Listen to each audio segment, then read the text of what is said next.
La malédiction cachée. Ça veut dire il y a la présence d'une malédiction, mais cette malédiction ne se laisse pas voir.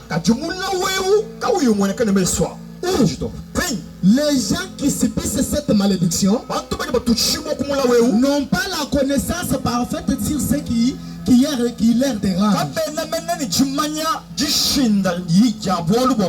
Aujourd'hui, il y a beaucoup de familles, il y a beaucoup de gens qui sont en train de consommer une sorte de malédiction qui a commencé avec des générations, mais que la génération présente ignore.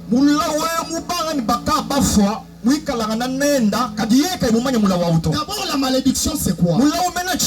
La malédiction, quand j'ai feuilleté, j'ai trouvé dans le dictionnaire, on définit la malédiction comme un malheur. Donnez-moi un amen. Je vais commencer à parler comme ça. La malédiction, c'est le malheur. Donc je prends le malheur. Le malheur caché. Le malheur ignoré. Pourquoi? Parce que quand la malédiction vient dans la vie d'une personne, ça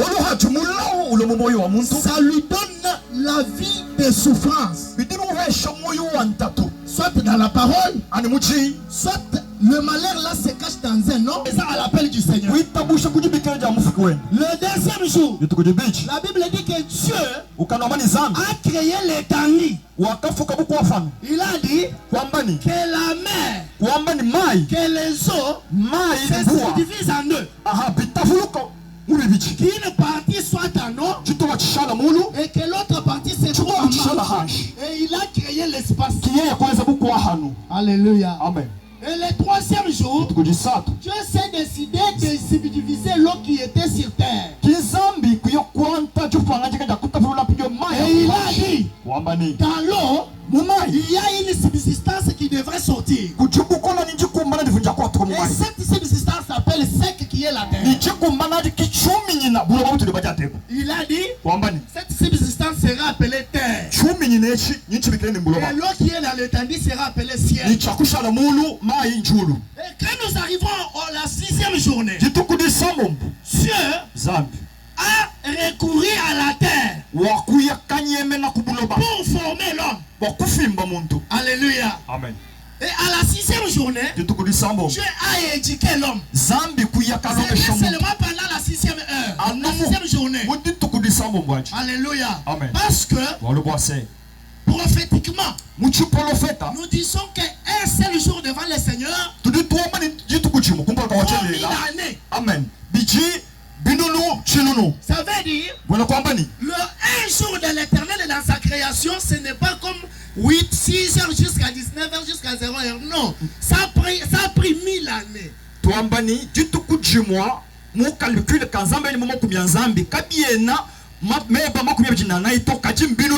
il a commencé à éduquer l'homme. Il a dit à l'homme, tu vas manger toute la richesse de la terre, mais une seule chose, et tu ne toucheras pas, c'est l'arbre de la connaissance du bien et du mal. Parce que le jour où tu en mangeras, tu mourras. Certainement tu mourras. Quand le diable est venu, il dit lui à l'homme, si tu manges, tu deviendras Dieu et tu créeras aussi. L'homme a dit, moi je vais manger. Il a accepté à l'ordre et à l'enseignement du Satan, et il a abandonné l'enseignement du Créateur Elohim. Et comme il a abandonné, la Bible dit vers le soir. Vers le soir. Oh, quand tu as le soir, ça veut dire l'autre journée était déjà à l'horizon. Et l'autre journée qui attend l'horizon, c'était le 7e jour. Serviteur de Dieu, Dieu lui-même avait dit que le 7e jour, je vais me reposer du tout travail que j'ai fait. Et je n'entrerai pas seul. Et je vais entrer avec l'homme que moi-même j'ai créé. Donnez-moi un amen. L'homme a manqué. Parce que vers le soir, quand Dieu venait pour les ramener dans le 7e jour du repos, il a trouvé que l'homme n'était pas à l'endroit où Dieu les visitait. Il appelle Adam. Je ne te vois pas. Tu es où? Est-ce que Dieu manquait là où se trouvait Adam? Parce que la Bible dit Dieu est omniscient et omniprésent. Quand tu pêches, Dieu n'est pas affecté. Tu es froid. Quand tu te processus, il est froid. Quand tu pars voir, tu es froid. Tu fais à l'église. Il ne fallait pas dire au pasteur parce qu'à l'intérieur de sa mère, il nous voyait cela. Dans la sorcellerie, quand tu associes le pasteur, tu envoûtes l'église. Tu dis que tu as la faim. Tu n'as pas la faim. Même si la parole ne va pas, mais l'Éternel peut voir.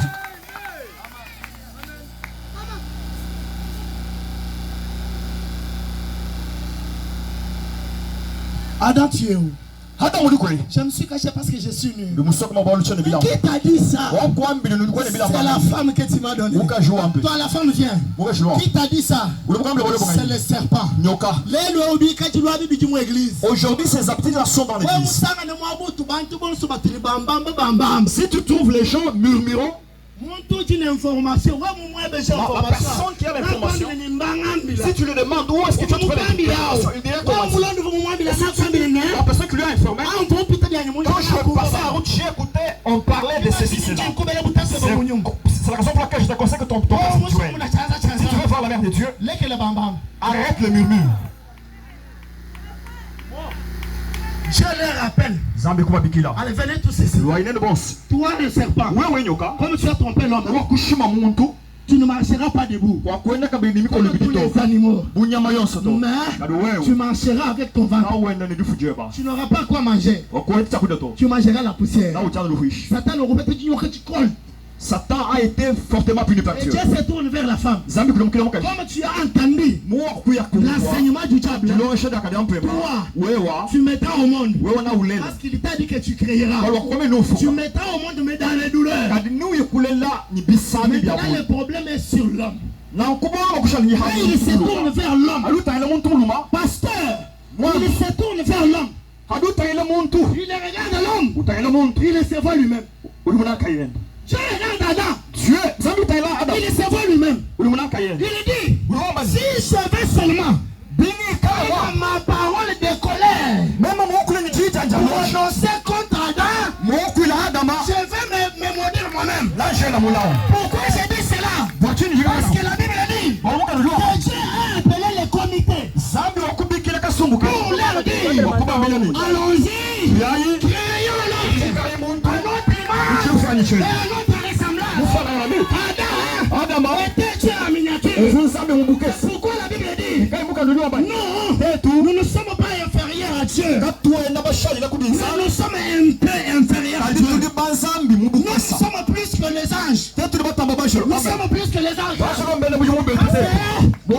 chose de Dieu est là. La position c'est toi. Si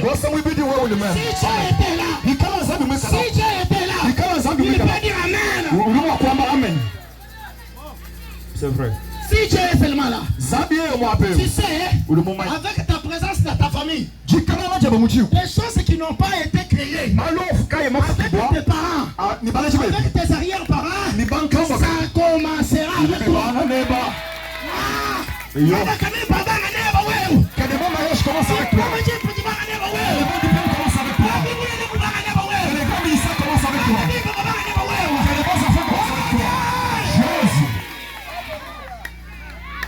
Yes, come on.